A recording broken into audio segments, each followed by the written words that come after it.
नमस्कार दोस्तों, हिंदू दुनिया में आपका एक बार फिर से स्वागत है। मैं हूं आपका दोस्त पिंटू गुप्ता। आज 26 नवंबर है और हिंदुस्तान का हर एक निवासी इस तारीख को हमेशा अपनी ज़िंदगी में याद रखेगा। ये आज ही का दिन है जब पाकिस्तान के द्वारा भेजे गए आतंकवादियों ने मुंबई में कई निर्दोष लोगों की जानें ली थी। 26/11 जिसे हम लोग बोलते हैं।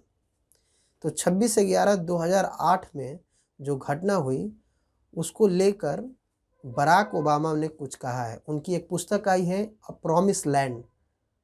उस पुस्तक जो लिखा हुआ है उसके हिसाब से जब बराक ओबामा 2010 में भारत में आए और प्रधानमंत्री मनमोहन सिंह से मुलाकात की तो उनका कहना है कि मनमोहन सिंह ने कहा कि देश में मुसलमानों के खिलाफ सेंटिमेंट बन रहा है और अगर इस वक्त वो पाकिस्तान के खिलाफ कुछ कार्रवाई करते हैं यानी कि 26/11 का रिटेलिएट करते हैं तो इससे बीजेपी को फ़ायदा होगा।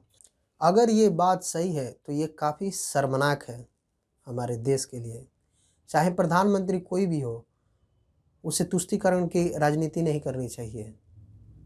चाहे जो भी हो जाए, राष्ट्र के रूप में चिंता करनी चाहिए कि हमें उसका जवाब देना है कि नहीं। आज आप देख सकते हैं कि चाहे बीजेपी की सरकार ही क्यों ना हो, उससे भी लोगों का यही कहना है कि जब भी इस तरह की कोई घटना हो तो आप उसका बदला ज़रूर लें, और ऐसा बीजेपी कर भी रही है।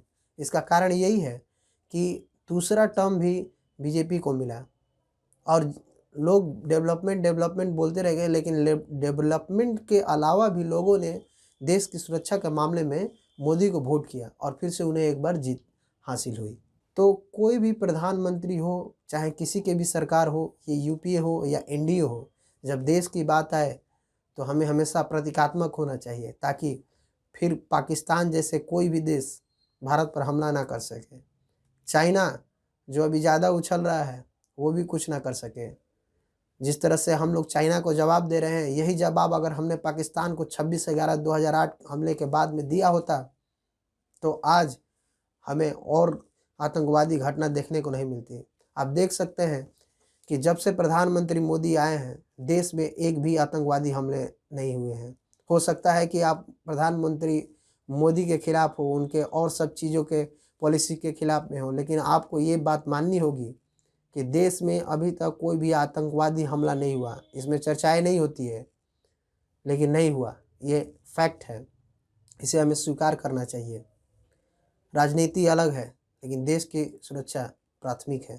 मेरी आप सभी भारतवासियों से दरख्वास्त है कि आप देश में एक ऐसा माहौल बना दें कि जिससे जो भी सरकारें आए उनके ऊपर एक प्रेशर हो और देश की सुरक्षा पहले कीजिए। ये भी एक मुद्दा होना चाहिए लोगों के लिए। हम लोग अपने देश की सुरक्षा पहले करेंगे, क्योंकि कोई भी देश तभी तरक्की करता है जब तक वो सुरक्षित है, जब तक उसमें ताकत है अपने दुश्मनों से लड़ने के लिए, तभी हम डेवलपमेंट कर पाएंगे।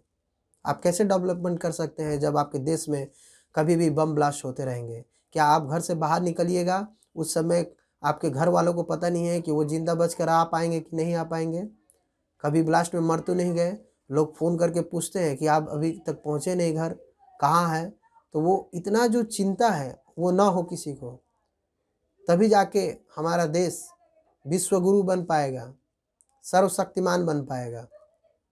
तो आप लोग भूलिए मत, और जब भी वोट करने जाइए, चाहे वो कोई भी इलेक्शन हो, जब भी हम वोट करने जाए तो ये बात अपने दिमाग में रख लें कि हमें अपनी देश की सुरक्षा के लिए भी वोट करना है।